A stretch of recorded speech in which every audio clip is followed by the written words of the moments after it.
Hello दोस्तों, welcome to part 2 of our chapter 3 landforms and life. So हम part chapter 3 में discuss कर रहे थे डिफरेंट लैंडफॉर्म्स के बारे में, और हम फर्स्ट लैंडफॉर्म माउंटेन लैंडफॉर्म के बारे में डिस्कस कर रहे थे।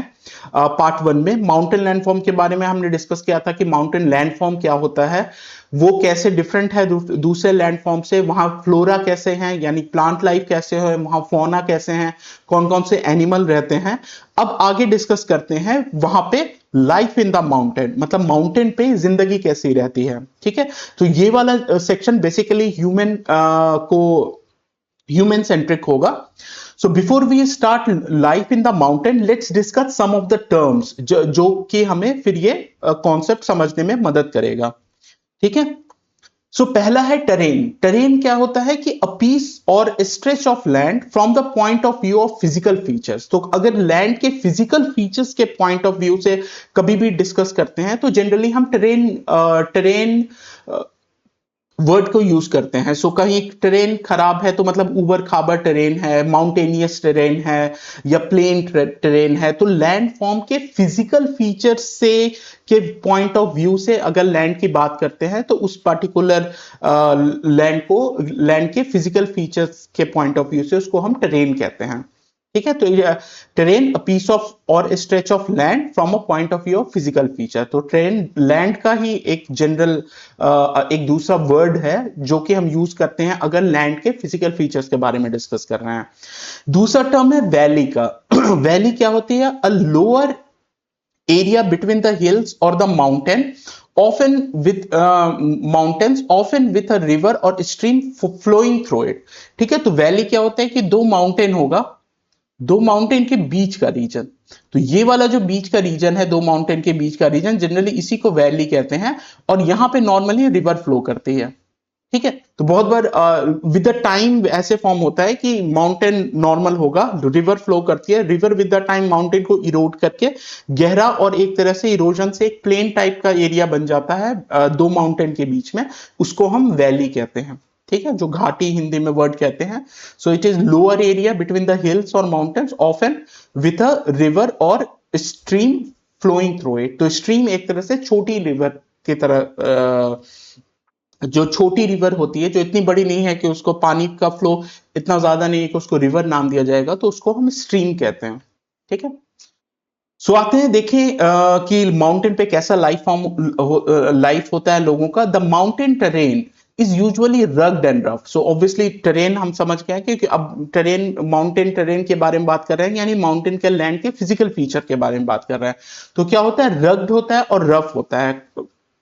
ऑब्वियसली वहां बहुत सारे स्टोन और मतलब स्मूथ नहीं होगा, रग्ड होगा, उबड़ खाबड़ होगा और काफी रफ होता है।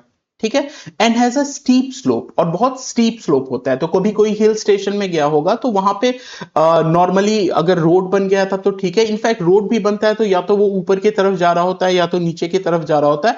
और माउंटेन रीजन में जब लोग ट्रेवल करते हैं, अगर पैदल ट्रेवल करते हैं, तो काफी स्टीप स्लोप से उनको ये चढ़ना या उतरना पड़ता है। कभी माउंटेन रीजन में अगर तुम ट्रैकिंग पे जाओगे तो वहां भी तुमको ट्रैकिंग में स्टीप स्लोप मिलेगा, मतलब खतरा रहता है, बहुत बार पानी से स्लिपरी हो जाता है, तो वहां पे ध्यान से चलना पड़ता है। तो स्लोप स्टीप रहता है, मतलब या तो ऊपर की तरफ या तो नीचे की तरफ। तो ये माउंटेन टेरेन, माउंटेन लैंडफॉर्म का फीचर है कि वो रग्ड होगा, रफ होगा, एंड स्लोप जो वहां पे होते हैं वो स्टीप होते हैं। प्लेन्स रीजन में भी स्लोप बहुत बार दिखता है, बट वो स्मूथ होता है, हल्का सा ऊपर गया नीचे गया। बट माउंटेन रीजन में कंपैरेटिवली वो जो स्लोप होता है वो स्टीप होता है। ठीक है, this means that the regular farming can only be practice in some of the valley. So जैसे वैली में, वैली थोड़ा सा नीचे दो माउंटेन के बीच के रीजन को कहते हैं जहां पे रिवर फ्लो करती है, तो वो थोड़ा सा प्लेन टाइप का रहता है। तो माउंटेन पे फार्मिंग जनरली पॉसिबल नहीं है, तो बहुत सारी वैलीज होती हैं और वहां पे फार्मिंग पॉसिबल होता है। ठीक है, क्योंकि जमीन वहां पे समतल होता है। एक और तरीका होता है टेरेस फार्मिंग, जो हम पढ़ेंगे। इस पिक्चर में दिख रहा है हमें टेरेस फार्मिंग, कि ये माउंटेन का एक स्लोप होगा, उसको काट काट के प्लेन के फॉर्म में बना दिया गया है। तो एक तरह से इसको स्टेप फार्मिंग भी कहते हैं क्योंकि स्टेप के फॉर्म में है, और इसको टेरेस फार्मिंग भी कहते हैं। प्लेन करने से क्या होता है कि वाटर वहां पे ठहर सकता है, जिससे इरिगेशन होगा और फिर प्लांट आराम से ग्रो कर सकते हैं। ठीक है, so cultivation is practice on the normally farming valleys में होती है। Cultivation is practice on the slope by cutting step into the slope. So अभी जैसे डिस्कस किया कि वैली में एक तो फार्मिंग कर लो, बट वैली बहुत ज्यादा नहीं होगी अगर पूरा माउंटेनियस रीजन है। तो एक और तरीका होता है कि माउंटेन में स्टेप कट करके स्लोप पर वहां पे फार्मिंग की जाती है। This is called the terrace farming. इस तरह के फार्मिंग को क्या कहते हैं? Terrace farming. तो टेरेस नॉर्मल लाइफ में भी टेरेस हम लोग छत को कहते हैं। छत पे टेरेस वो हो गया जो छत जो कि प्लेन है, ठीक है, रूफ टॉप जो कि प्लेन है। तो एक तरह से अगर मान लो कि माउंटेन है और इस पे तुमने इस तरह से प्लेन ऐसे स्टेप काट दिया है, तो एक तरह से ये छत है, मतलब इस घर का एक तरह से देखो छत है, तो टेरेस टाइप का है। तो यहां पे तुम फार्मिंग क्रॉप ग्रो करते हो, तो इसलिए इसको टेरेस फार्मिंग कहते हैं, ठीक है। This is called terrace farming. In many mountainous region of the world herding is a preferred occupation over the agriculture. तो ऑब्वियसली देखो कि एग्रीकल्चर करना काफी मुश्किल है। एक तो तुम या तो पहले कोई वैली फाइंड करो जहां पे तुम फार्मिंग कर सको। अगेन वैली बहुत कम होगी, बहुत कम ऐसा एरिया होगा वैली में भी जहां पे फार्मिंग पॉसिबल है। तो अगर वहां पे, और टेरेस फार्मिंग में माउंटेन को लिटरली स्टेप में कट करना पड़ता है, जो कि अगेन इजी टास्क नहीं है। So one of the other occupation जो माउंटेन में काफी फेमस है वो है हर्डिंग का। मतलब तुम शीप्स या गोट टाइप के जो कि या कैट जो कि एनिमल है, उनको रेयर किया जाता है। हर्डिंग मतलब उनको हर्ड कहते हैं, जैसे शीप या गोट के ग्रुप को हर्ड कहते हैं, ठीक है। तो herding is the preferred occupation कि शीप या गोट को के हर्ड को लोग ग्रो करते हैं। अब चाहे उससे फूड ले लो मीट के फॉर्म में, या उनसे वुल लेके उसको सेल कर दो, या मिल्क लेके तुम उसको सेल कर दो, तो वो भी एक ऑक्यूपेशन है। सो माउंटेन रीजन के दो ऑक्यूपेशन हमने डिस्कस कर लिया। एक तो फार्मिंग है, फार्मिंग या तो वैली में होगी, या तो माउंटेन को स्लोप को कट करके जिसको टेरेस फार्मिंग कहते हैं, या तो हर्डिंग जो कि चरवाहे होते हैं, वो काफी फेमस है माउंटेनियस रीजन में, ठीक है। एक और इंपॉर्टेंट सोर्स ऑफ ऑक्यूपेशन आजकल उभर के आया है माउंटेन रीजन में, वो है टूरिज्म का। ये one of the main source हो गया, क्योंकि अगेन प्लेन जैसा बहुत ज्यादा लैंड नहीं है, तो बहुत हाई लेवल पे फार्मिंग पॉसिबल नहीं है, और हर्ड से भी बहुत ज्यादा मनी अर्न करना पॉसिबल नहीं है। जिंदगी चल जाती है, सस्टेन कर जाओगे, बट तरक्की नहीं होगी। तो तरक्की का one of the source occupation source हो रखा है माउंटेन रीजन में, वो है tourism. Tourism is often important source of income for the people living in the mountain region. तो ऑब्वियसली टूरिज्म, माउंटेन जो एरिया होता है वो काफी सीनिक ब्यूटी के लिए जाना जाता है। अभी जैसे बहुत भयानक गर्मी पड़ रही है प्लेन एरिया में, जैसे दिल्ली यूपी बिहार में, तो पीपल प्रिफर करते हैं इस मौसम में माउंटेन रीजन में जाके वहां पे जस्ट कुछ टाइम बिताना, ठंडे होके आना। तो वो एक तरह से जब वो टूरिज्म का सोर्स है माउंटेन में। कोई माउंटेन की खूबसूरती देखने जाता है, कोई एडवेंचर के लिए माउंटेन में जाता है कि वहां रिवर राफ्टिंग करने को मिलेगा, ट्रेकिंग करने को मिलेगा, और नॉर्मली गर्मी से एस्केप करने के लिए भी माउंटेन जाता है। तो ये सारा टूरिस्ट का अट्रैक्शन पॉइंट है माउंटेन में, और वो फिर सोर्स ऑफ इनकम बन जाता है लोगों के लिए। अब चाहे उनके अकोमोडेशन देके होटल से पैसे कमाएं, या उनको खाना उना खिला के उससे प्लस, या तो माउंटेन में शॉल्स बनते हैं, कपड़े बनते हैं, उसके थ्रू कुछ चीजें सामान बेच के, या जनरल कोई भी टूरिस्ट जाएगा उसके डे टू डे की चीजें होंगी, उसके लिए वो पेमेंट करेगा, और वो इनकम का सोर्स होता है वहां के लोकल लोगों के लिए। द क्रिस्प माउंटेन एयर, अब रीजन दे रहा है क्या क्या क्रिस्प माउंटेन एयर है। तो माउंटेन एयर बहुत प्यारा और प्योर होता है, क्रिस्प होता है। And scenic beauty attracts many tourists. Some tourists also go mountain for the sports such as skiing, hiking, mountaineering and paragliding. तो स्कीइंग तुम्हारा उस वाले माउंटेन में ज्यादा फेमस है जहां स्नो है। हाइकिंग जनरली कहीं भी हो सकता है। माउंटेनियरिंग अगर कहीं माउंटेन है, जैसे माउंट एवरेस्ट पे लोग सालों साल जाते हैं माउंटेनियरिंग चढ़ाई करने के लिए। पैराग्लाइडिंग, माउंटेन में चूंकि माउंटेन हाई होता है, फिर नीचे होता है, फिर हाई होता है, तो एक तरह से ऑप्शन रहता है कि इस माउंटेन से कूद के ग्लाइड करते हुए नीचे जाओ, फिर नीचे से चढ़ के गाड़ी से फिर दूसरे माउंटेन में जाके वहां से जंप करो। तो पैराग्लाइडिंग, ये सारे एडवेंचर स्पोर्ट्स भी टूरिस्ट को काफी अट्रैक्ट करता है। For many century people have travel to these upland for pilgrimage और पिलग्रिमेज एंड होली साइट्स। तो सेंचुरी से बहुत पुराने टाइम से ये भी एक टूरिस्ट का लोगों के आने का रीजन होता है कि काफी पिलग्रिमेज और होली साइट्स हैं माउंटेन पे, चाहे तुम्हारा केदारनाथ हो गया, बद्रीनाथ हो गया या वैष्णो देवी हो गया, ये सारे जो रिलीजियस और होली साइट्स प्लेसेस हैं ये माउंटेन्स पे हैं। तो वहां भी हजारों लोग जाते हैं, लाखों लोग जाते हैं साल भर में, और जो कि वहां के लोकल लोगों के लिए ऑक्यूपेशन का, इनकम का एक बहुत अच्छा सोर्स है। But an excessive inflow of visitor can also put the fragile mountain environment under pressure. It is often difficult to find the right balance. अब अगेन हर चीज की तरह जिंदगी में कोई चीज का प्रो होता है तो कोई चीज का कॉन भी होता है। तो उसी तरह से टूरिज्म का प्रो ये है कि वहां के लोकल लोगों के लिए लाइवलीहुड मिलती है, अच्छा सोर्स ऑफ इनकम होता है। बट इसका कॉन्स ये है कि ज्यादा टूरिस्ट आने से उनके घर बनाना, उससे माउंटेन का फ्रजाइल इकोसिस्टम पे काफी प्रेशर बनता है। तो मान लो कि उसके वजह से अब माउंटेन को कट करके अगर घर वर बहुत बनता है तो लैंडस्लाइड का दिक्कत आता है। उसी तरह से माउंटेन में वाटर लिमिटेड होता है वहां लेक से वाटर लोग यूज करते हैं तो उसमें पॉल्यूशन का या ओवर एक्सट्रैक्ट वाटर एक्सट्रैक्ट करने का इशू होता है। उसी तरह से जब टूरिस्ट या लोग जाते हैं तो वो वेस्ट प्रोड्यूस करते हैं, चाहे वो प्लास्टिक वेस्ट हो या ह्यूमन वेस्ट हो, वो भी एक तरह से माउंटेन के इकोसिस्टम पे प्रेशर डालता है। तो एग्जैक्ट बैलेंस क्या है ये फाइंड करना बहुत मुश्किल है। तो ये एक तरह से कंटिन्यूअस प्रोसेस है कि तुम ज्यादा टूरिस्ट आती है, फिर माउंटेन डिग्रेड होने लगता है तो तुम थोड़ा घटा लो फिर बढ़ा लो। तो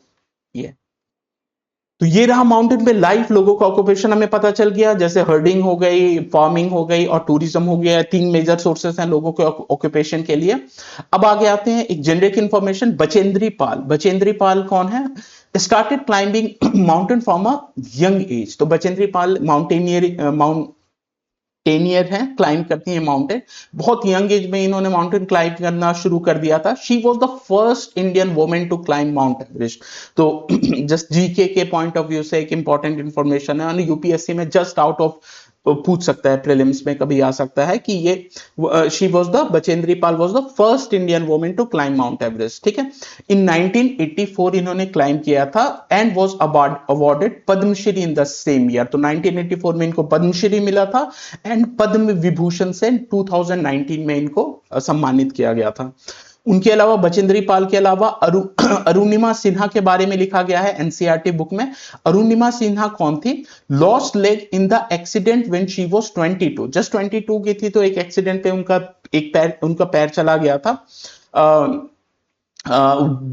विथ बचेंद्री पाल इंकरेजमेंट, और बचेंद्री पाल के इंकरेजमेंट से एंड ट्रेनिंग, बचेंद्री पाल ने इनको ट्रेन और इंकरेज किया था। She manage to climb mount Everest in 2013 में ये माउंट एवरेस्ट को क्लाइंब कर ली। सो एक तरह से जो फर्स्ट मतलब एक तरह से इंडियन वुमेन थी जो डिसेबल थी और जिन्होंने माउंटेन पीक को माउंट एवरेस्ट को कंकर किया 2013 में and went into climb highest peak of every continent. उसके बाद वो वहां रुकी नहीं और हर कॉन्टिनेंट का जो भी हाईएस्ट पीक था उन्होंने इन्हें उसे क्लाइंब किया है, इंक्लूडिंग माउंट विंजन इन अंटार्कटिका। सोचो अंटार्कटिका तक जाके वहां पे माउंट विंजन को इन्होंने क्लाइंब किया है। सो मतलब क्या बोलते हैं उसको, एक जज्बे का बहुत अच्छा एग्जाम्पल है। उनका एक पैर एक्सीडेंट में सोचो 22 साल की उम्र में चला गया, आम लोग तो सब कुछ छोड़ छाड़ के बैठ गया, और इन्होंने काम भी किया तो क्या किया जिसमें मतलब प्रॉपरली एबल लोगों की हालत खराब हो जाए या उनके भी बस की बात नहीं है, but she just did it and she is a inspiration to all of us. She was awarded Padma Shri in 2015 और बचेंद्री पाल की तरह इन्हें भी इनको 2015 में पद्मश्री से सम्मानित किया गया। ठीक है, अब लेट्स एक्सप्लोर, अब नीचे के इमेज एक्सप्लोर करेंगे। These images depict the few challenges the people living in the mountain may face. अब नेक्स्ट टॉपिक जो हम डिस्कस करेंगे, what are the challenges in the mountain which people face living on the mountain.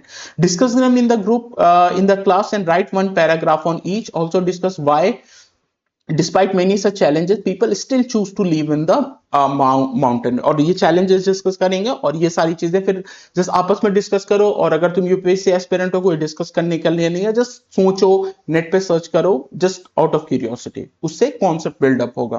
ठीक है, understanding बढ़ेगी। तो अब देखें सबसे पहले चैलेंजेस क्या है माउंटेन लोगों पे के लिए। अब सबसे पहला है flash flood. Flash flood, flash जैसे नाम से ही फ्लैश तुरंत आ जाता है ऐसा फ्लड। तो फ्लैश फ्लड क्या है? A sudden local flood often caused by the cloud burst. तो माउंटेन पे क्लाउड बर्स्ट होता है। तो क्लाउड बर्स्ट ऐसा नहीं है कि बादल फट गया हिंदी में बोला जाता है, बट बादल ऐसे फटता नहीं है, वो सडनली बहुत ज्यादा रेन कर देता है। तो एक तरह से नहीं लगता है कि अगर मान लो कि कोई बोतल में पानी भर दो और उसमें बूंद छोटा छोटा छेद कर दो, धीरे धीरे पानी गिरता है, तो वो नॉर्मल रेनफॉल हो गया। बट अगर उसमें एकदम फट गया बोतल तो सडनली सारा पानी नीचे गिर जाएगा। तो एक तरह से क्लाउड में भी अगर सडन बहुत ज्यादा रेन हो गया तो उसको क्लाउड बर्स्ट कहते हैं, और ये माउंटेन रीजन में बहुत कॉमन है। तो अब क्लाउड बर्स्ट से क्या होता है कि सडनली बहुत ज्यादा रेन एक जगह पे गिर जाता है, फिर वो रेन फ्लो करता है बहुत तेजी में और एक तरह से फ्लड का काम करता है। और उसको प्रिडिक्ट करना, उससे बचना बहुत मुश्किल होता है, क्योंकि अभी वहां बारिश हो रही है और सडनली पूरा का पूरा पानी तुम्हारा एक तरह से आ जाएगा एरिया में। तो फ्लैश फ्लड के बहुत वन ऑफ द चैलेंजेस हैं। सेकंड चैलेंजेस तुम्हारा लैंडस्लाइड है। देखो ये अच्छा भला लैंड था, ये घिसक गया, स्लाइड कर गया। तो लैंडस्लाइड लिटरली लैंड का स्लाइडिंग है, अपने जगह को छोड़ के हट जाता है।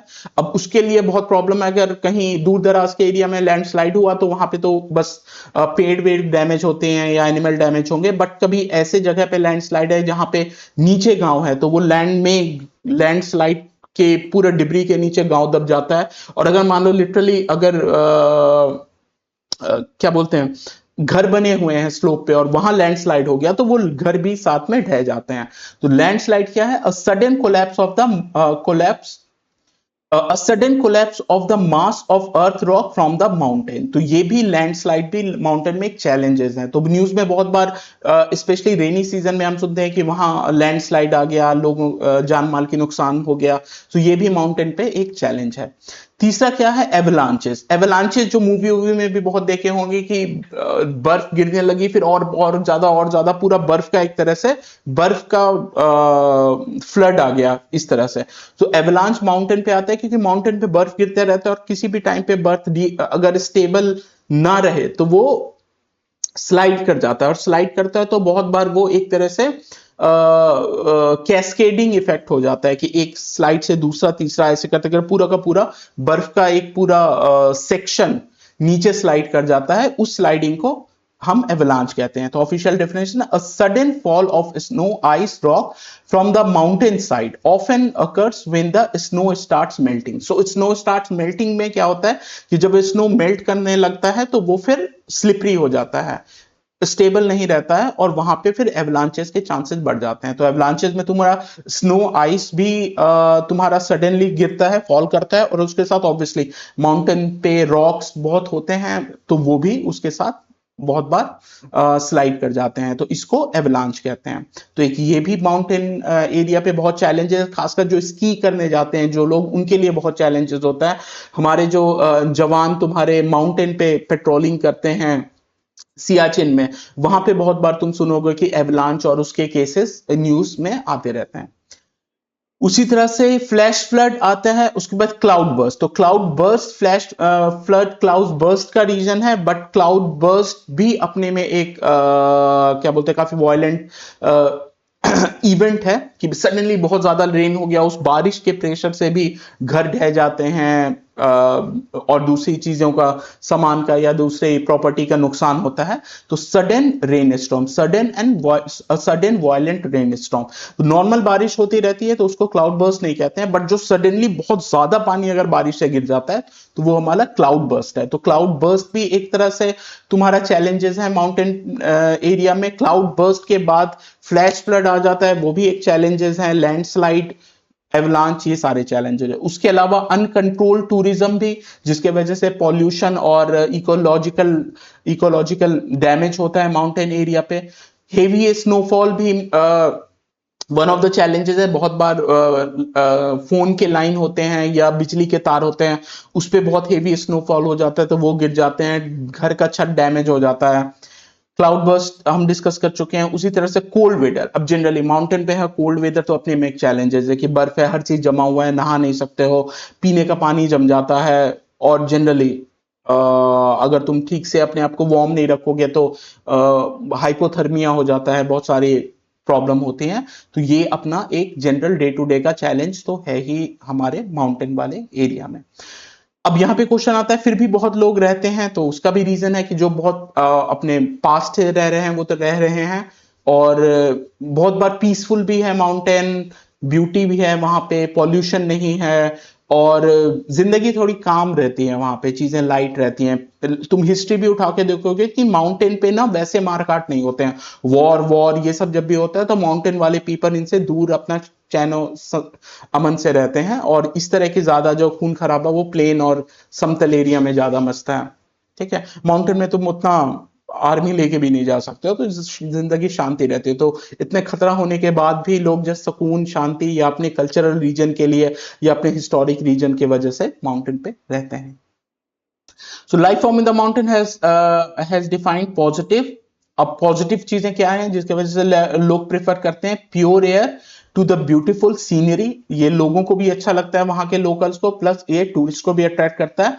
इट ऑल्सो इन्वॉल्व पोटेंशियल, अब चैलेंजेस भी हैं जैसे natural and human made made challenges हैं। सब हमने नेचुरल जैसे क्लाउड बर्स्ट, एवलांच डिस्कस कर लिया, ह्यूमन मेड चैलेंजेस जैसे अनकंट्रोल टूरिज्म हुआ, पॉल्यूशन हुआ, some of which are depicted in this picture. तो ये पिक्चर से चीजें और ज्यादा क्लियर हो जाती हैं, कॉन्सेप्ट और ज्यादा समझ में आता है।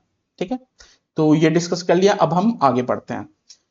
डोंट मिस आउट में लेट्स सी क्या है। Many traditional communities around the Many traditional communities around the world consider mountain to be sacred places and worship them. अब ये बहुत इंपॉर्टेंट है कि ऐसा नहीं कि बस इंडिया में हम माउंटेन की पूजा करते हैं या करते हैं, बहुत सारे कंट्री में बहुत सारी communities around the world mountain को सैक्रेड पवित्र मानते हैं और उनकी पूजा करती हैं। माउंट एवरेस्ट, जो माउंट एवरेस्ट जनरली हम इंडिया में उतना ना उसको कहें, जैसे कैलाश को इंडिया में हम जो हिंदू होते हैं हमारे वो बहुत सैक्रेड मानते हैं, माउंट एवरेस्ट को एज हम लोग नहीं मानते हैं सैक्रेड, बट फिर भी वो सैक्रेड कौन मानता है? देखो, अलग अलग माउंटेन अलग अलग कल्चरल ग्रुप, अलग अलग रिलीजियस ग्रुप के लिए सैक्रेड और पवित्र होता है।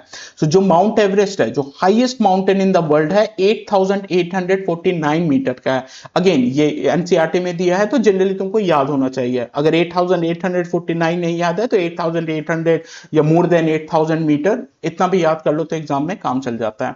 हैज मेनी नेम्स, अब ये सैक्रेड है तो कोई भी चीज जब सैक्रेड होती है, पवित्र होती है, तो लोग उसको अपने कल्चरल इसमें बहुत सारे डिफरेंट नाम से पुकारते हैं।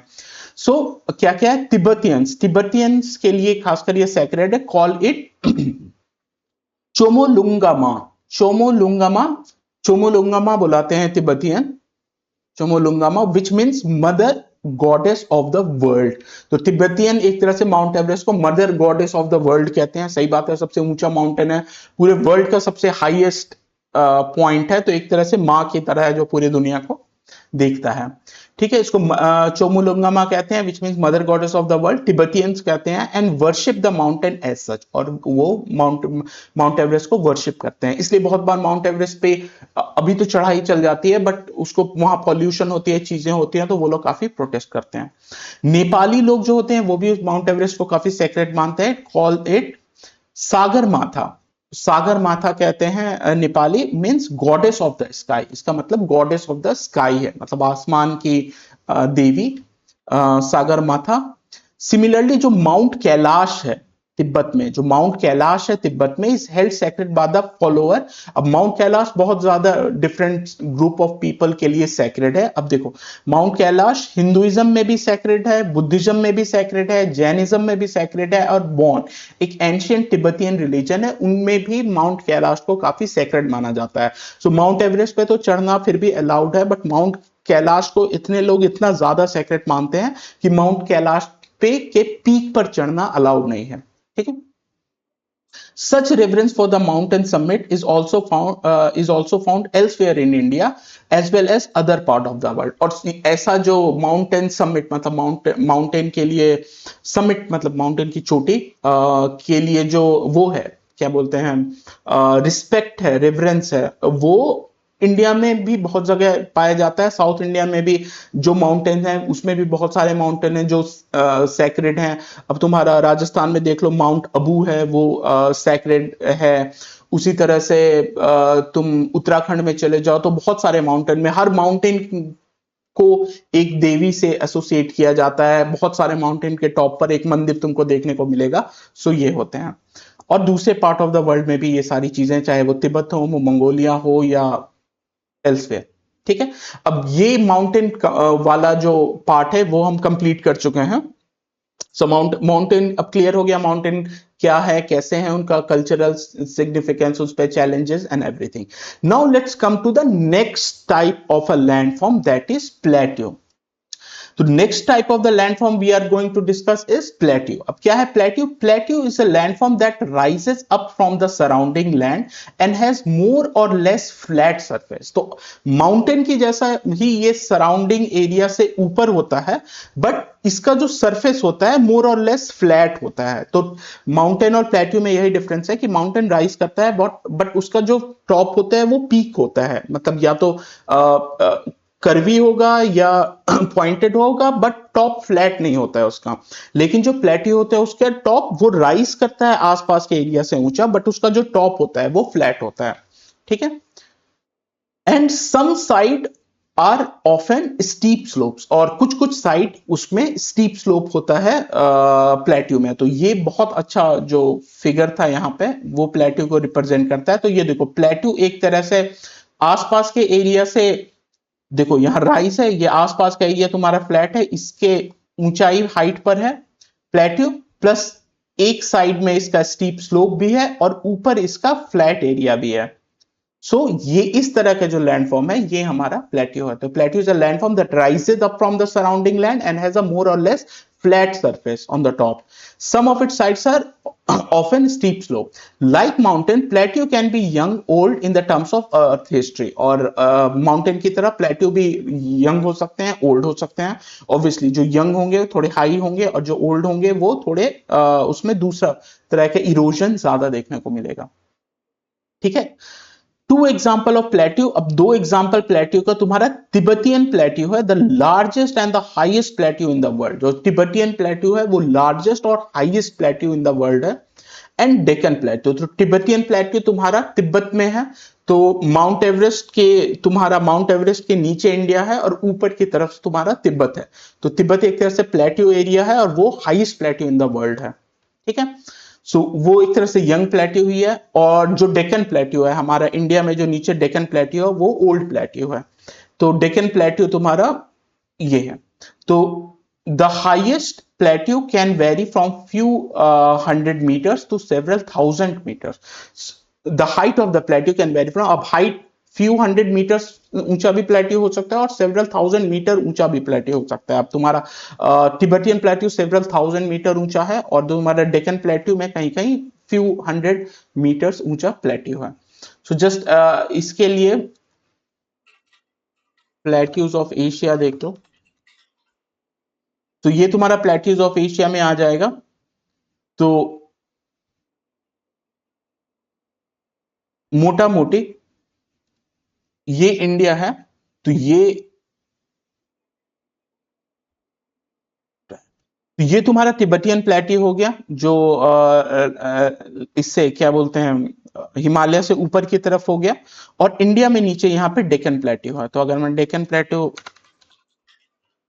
प्लेट्यूज का अगर मैप देखोगे तो इंडिया में डेक्कन प्लेट्यूज अपना अलग अलग है। तो ये तुम्हारा यहाँ डेक्कन प्लेट्यू और यहाँ छोटा नागपुर प्लेट्यू और इस तरह से अलग अलग। ये है ओपन इन न्यू इमेज। सो ये डेक्कन प्लेट्यू तुम्हारा, यहाँ छोटा नागपुर, ये एग्जैक्टली सेगमेंटेड भी है, इसके सेगमेंट हम बाद में पढ़ेंगे। तो मोटा मोटी ये पूरा जो इंडिया का जो साउथ वाला रीजन है वो प्लेट्यू है, जो डेक्कन प्लेट्यू उसको कहते हैं। ठीक है, क्लियर है चीजें। अब आगे बढ़ते हैं प्लेट्यू में। अब तिब्बतियन प्लेट्यू के बारे में क्या कहा गया है? Tibetan plateau has average altitude of 4500 metre. तो सोचो जो हमारे साउथ इंडिया में कुछ जो वो थे, क्या बोलते हैं, माउंटेन थे, वो 1000 मीटर ऊंचे थे, but Tibetan plateau 4500 metre high है। अब ये 4500 मीटर कहां से होता है एल्टीट्यूड? सी लेवल से बात करते हैं। ठीक है, तो लेकिन चूंकि ऊपर का सरफेस फ्लैट है तो इसलिए उसको माउंटेन प्लेट्यू कहते हैं। Which explain why it has been nickname as the roof of the world.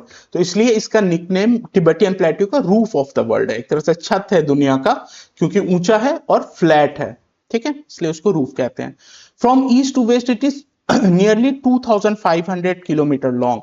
So east से वेस्ट अगर तिब्बतियन प्लेट्यू का देखोगे तो वो 2500 मीटर लॉन्ग है हमारा तिब्बतियन प्लेट्यू, ठीक है, मतलब, और रिवर गंगा की भी यही लेंथ है मोटा मोटे।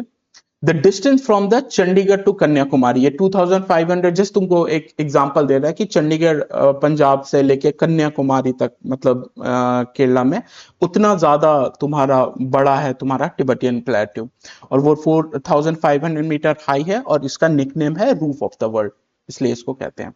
डेक्कन प्लेट्यू के दूसरे प्लेट्यू का एग्जांपल दिया गया है, डेक्कन प्लेट्यू के बारे में बात किया गया है। इट इज द सेंट्रल और साउथ इंडिया में डेक्कन प्लेट्यू है, जो हम पिक्चर में देखे हैं, सेंट्रल इंडिया में, मध्य एमपी में, और साउथ इंडिया में, साउथ के पार्ट में डेक्कन प्लेट्यू है।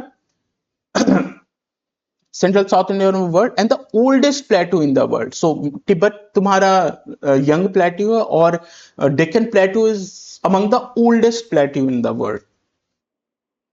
One of the oldest plateau in the world formed through the volcanic activity millions of years ago। जो तिब्बत प्लेट्यू बना है वो वॉल्केनिक एक्टिविटी से बना है। तो कभी इंडिया के वहां पे वॉल्केनिक एक्टिविटी हुई थी, वो हम पढ़ेंगे ज्योग्राफी में आगे कि कब हुई थी। तो वो वॉल्केनिक के इरप्शन से, इसलिए वो इतना ऊंचा और फ्लैट है, जो तो हमारा डेक्कन प्लेट्यू है। Like mountain plateaus are rich in mineral deposit. तो माउंटेन की तरह प्लेट्यूज भी रिच इन मिनरल डिपॉजिट है। देखो, ज्यादातर मिनरल अर्थ के सेंटर में रहता है, कोर में, तो इसी का फॉर्मेशन समझो। जब माउंटेन भी बनता है तो कोलाइड करता है और अर्थ नीचे से राइज करता है, तो उसके साथ बहुत से मिनरल रिसोर्सेज भी राइज कर जाते हैं। उसी से जो प्लेट्यू फॉर्म होता है, हम डेक्कन प्लेट्यू को पता है वॉल्केनिक एक्टिविटी से बना, तो वॉल्केनो कहां से आता है? जमीन के नीचे से ही आता है, तो उसके साथ बहुत सारे मिनरल आते हैं। तो लाइक माउंटेन, जो माउंटेन रीजन है, प्लेट्यू भी रिच होते हैं मिनरल डिपॉजिट में। They have been called the store house for minerals, उनको स्टोर हाउस ऑफ मिनरल कहा जाता है प्लेट्यूज को। As a result mining is the major activity in the plateau. तो जैसे कि अब अलग अलग रीजन में अलग अलग ऑक्यूपेशन होता है, इकोनॉमिक एक्टिविटी होती है। अब चूंकि प्लेट्यू में बहुत अच्छा ज्यादा मिनरल रिसोर्सेज पाए जाते हैं, तो mining one of the major activities हैं on the plateau where many of the world largest mines are found। तो वर्ल्ड के बहुत सारे लार्जेस्ट माइन किसी ना किसी प्लेट्यू पे पाए जाते हैं। फॉर एग्जांपल, अब एग्जांपल देख लो, East African plateau. East African plateau is famous for gold and diamond mining. तो वो तुम सुने होगे, ब्लड डायमंड वाली मूवी थी, जिसमें अफ्रीका में डायमंड माइनिंग के बारे में दिखाया गया है। तो जो ईस्ट अफ्रीकन प्लेट्यू, अफ्रीका जो है उसके ईस्टर्न साइड में प्लेट्यू है, वो बहुत फेमस है अपने गोल्ड और डायमंड माइनिंग के लिए। इन इंडिया में क्या है, huge reserves of iron, coal, manganese are found in the Chota Nagpur plateau. तो इंडिया में छोटा नागपुर जो प्लेट्यू है, नागपुर प्लेट्यू वाला जो रीजन है, ये वाला रीजन इंडिया का छोटा नागपुर प्लेट्यू। तो न्यू टैग छोटा सा होगा, छोटा नागपुर में छोटा ही फोटो आया है, अलग ही बात। और इसमें बड़ा देखते हैं, जस्ट ये इसलिए इंपॉर्टेंट होता है कि तभी तो सीखोगे मैप देखना और चीजें पढ़ना, ठीक है। तो ये देखो, ये वाला एरिया हमारा छोटा नागपुर प्लेट्यू वाला एरिया है, ये झारखंड और नीचे उड़ीसा के पास का एरिया। सो ये बहुत फेमस है तुम्हारा, किस किस चीज के लिए छोटा नागपुर एरिया तुम्हारा फेमस है? आयरन की, कोल माइनिंग के लिए और मैंगनीज के माइनिंग के लिए, ठीक है। अब आते हैं प्लेट्यू के इन्वायरमेंट के बारे में डिस्कस करते हैं कि प्लेट्यू का इन्वायरमेंट कैसा है। Plateau environment is very diverse across the world. चूंकि वर्ल्ड के डिफरेंट डिफरेंट पार्ट में प्लेट्यू है, तो उनका इन्वायरमेंट भी बहुत डाइवर्स है। जैसे तिबेटन प्लेट्यू कोल्ड है, हमारा डेक्कन प्लेट्यू उतना कोल्ड नहीं है, ठीक है। Many plateau have rocky soils. So बहुत सारे प्लेट्यू में ना रॉकी सॉइल होते हैं, मतलब रॉकी सॉइल वैसे सॉइल होते हैं जिसमें रॉक के भी काफी पार्टिकल पाए जाते हैं, ठीक है, जो फिर उसको थोड़ा सा कम सूटेबल बनाता है एग्रीकल्चर के लिए, which makes them less fertile than plain. तो प्लेन में बहुत अच्छे फर्टाइल सॉइल पाई जाती है। प्लेट्यू की सॉइल थोड़ी सी रॉकी होती है, रॉक के होते हैं, इसलिए वो प्लेन से लेस फर्टाइल होता है and therefore less favourable for farming, इसलिए फार्मिंग के लिए लेस फेवरेबल है। अब यहाँ पे एक बहुत तगड़ा एक्सेप्शन है, exception is of lava plateau. अगर कोई भी लावा प्लेट्यू क्या होती है, that is form through the volcanic activity. जो वोल्केनिक एक्टिविटी से जो प्लेट्यू बनते हैं उनको लावा प्लेट्यू कहते हैं। क्यों? क्योंकि वोल्केनो निकला होगा, उसका लावा जमा होगा, सो उससे प्लेट्यू बनी होगी। They are often have rich black soil. So जो भी प्लेट्यू लावा से बने होते हैं उसमें जब सॉइल बनती है इरोजन से और वेदरिंग से, पढ़ेंगे आगे कैसे बनती है सॉइल, रॉक से सॉइल कैसे बनती है, तो वो ब्लैक कलर की थोड़ी सॉइल होती है और वो बहुत ज्यादा फर्टाइल होती है। ठीक है, तो उसको इंडिया में उसको ब्लैक कॉटन सॉइल भी कहते हैं। इंडिया में जो होते हैं वो कॉटन के कल्टीवेशन के लिए बहुत अच्छी पाई जाती है। तो जनरली जो प्लेट्यू की सॉइल होती है वो नहीं होती है बहुत अच्छी फार्मिंग के लिए। एक्सेप्शन है ब्लैक, ये एक्सेप्शन है तुम्हारा ब्लैक सॉइल जो कि तुम्हारा लावा प्लेट्यू पे मिलती है, जो कि काफी ज्यादा फर्टाइल होती है, स्पेशली इंडिया में कॉटन के कल्टीवेशन के लिए। इसलिए उसको बहुत बार इतने फेमस है कॉटन के लिए, उसको ब्लैक कॉटन सॉइल भी कहते हैं। ठीक है, तो क्लियर हो गया ये सारी चीजें। Plateau are also home to many spectacular waterfalls. अब प्लेट्यू, अब चूंकि देखो नॉर्मली माउंटेन में क्या होता है कि माउंटेन का पूरा पूरा स्लोप होता है और उसमें रिवर आती है और अपना स्लोप के साथ जाती है और उसके बाद नीचे प्लेन पे मिलके नदी बन जाती है, तो बहुत ज्यादा वाटरफॉल होता है। लेकिन प्लेट्यू में बहुत तगड़ा तगड़ा वाटरफॉल होता है, क्योंकि फ्लैट सरफेस भी होता है, तो बहुत बार रिवर रिवर की तरह आएगी, मेल्ट करके नहीं, प्रॉपर रिवर रहेगी और सडनली वहां पे एक हाई स्लोप रहता है। तो हमें पता है कि प्लेट्यू में सडनली हाई स्लोप आ जाता है, वहां से जब रिवर गिरती है तो एक बहुत तगड़ा वाटरफॉल बनता है। तो बहुत सारे स्पेक्टेकुलर जो वाटरफॉल है अराउंड द वर्ल्ड वो प्लेट्यू पे पाए जाते हैं। So plateaus are also home to many spectacular waterfall. अब इसके कुछ एग्जाम्पल हैं। Victoria fall on Zambezi river in southern Africa में पाया जाता है। इन सबको गूगल करो, इनका फोटो देखो, मजा आएगा। ठीक है, तो ये एक तरह से होमवर्क की तरह लो कि विक्टोरिया फॉल, जैसे कि विक्टोरिया फॉल देख लिया, विक्टोरिया फॉल, तो इसको जो इस तरह का वाटरफॉल है विक्टोरिया फॉल, तो काफी खूबसूरत है। तो दूसरे वाटरफॉल भी देखो। ये कहाँ है? सदर्न अफ्रीका में है और जम्बेजी रिवर पे है। उसी तरह से हुंदरू फॉल है तुम्हारा सुबर्णरेखा रिवर पे, सुबर्णरेखा रिवर पे, छोटा नागपुर प्लेट्यू पे। उसी तरह से जॉग फॉल है तुम्हारा सरावती रिवर पे, ये है वेस्टर्न घाट पे। तो मैं जब नोट्स दूंगा तो तुमको एक टेबुलर फॉर्म में दे दूंगा कि याद करना इजी रहेगा। तो ऐसा नहीं है बैठ के रटना नहीं है, जितना याद रहा यूपीएससी एस्पिरेंट के लिए तो जितना याद रहा उतना अच्छा है। क्लास 6 स्टूडेंट के लिए तुमको शायद याद करना पड़े, एग्जाम में पूछ सकते हैं टीचर। ठीक है, अब छोटा नागपुर प्लेट्यू पे हो गया सुबर्णरेखा रिवर पे तुम्हारा हुंदरू फॉल है। जॉग फॉल तुम्हारा सरावती रिवर पे है, वेस्टर्न घाट में है। एंड फ्यू सचित, तो वेस्टर्न घाट तुम्हारा इधर है, ये डेक्कन प्लेट्यू है, ईस्ट साइड में ये ऑरेंज वाला ईस्टर्न घाट है, वेस्ट साइड में वेस्टर्न घाट है। ठीक है, western Ghats are few such waterfalls. Nohkalikai, Nohkalikai, Nohkalikai fall drop down 340 metre from the Cherrapunji plateau in Meghalaya. तो एक नोकालिकाई फॉल है और वो 340 मीटर फॉल करता है चेरापूंजी प्लेट्यू में मेघालय से। और सर्च करो नोकाली खाई फॉल के बारे में, थोड़ा बहुत पढ़ो, मजा आएगा, फोटो देखो उसका। और जस्ट ये है चेरापूंजी कुछ ये है कि नोकाली खाई जो फॉल है वो कोई रिवर पे नहीं है। अब चेरापूंजी में हमें पता है कि वन ऑफ द मतलब हाईएस्ट रेनफॉल एरिया है, तो ये वाले जो वाटरफॉल का ज्यादातर पानी वो रेन वाटर का पानी होता है। ठीक है, चेरापूंजी में होता है। तो ये कोई रिवर का पानी नहीं है, वो रेन का ही पानी है और फिर वो मिलके एक जगह वाटर फॉल बनाता है जिसको नोकालिकाई फॉल कहते हैं। ये वाला फॉल क्या है? ये है Nohkalikai fall emerge at the Cherrapunji plateau. तो ये देखो नोकालिकाई फॉल यहाँ पे चेरापूंजी प्लेट्यू पे। ठीक है, सो प्लेट्यू के वन ऑफ द तगड़ी चीजें हैं वो हमारे वाटरफॉल्स जो स्पेक्टेकुलर फीचर है। अब प्लेन्स के बारे में पढ़ते हैं, ये लास्ट लैंडफॉर्म है। सो एक काम करते हैं, यहां पे हम रुक जाते हैं। plane, let's start plane freshly in the next video. So see you in the next video, aspirants. Jai Hind.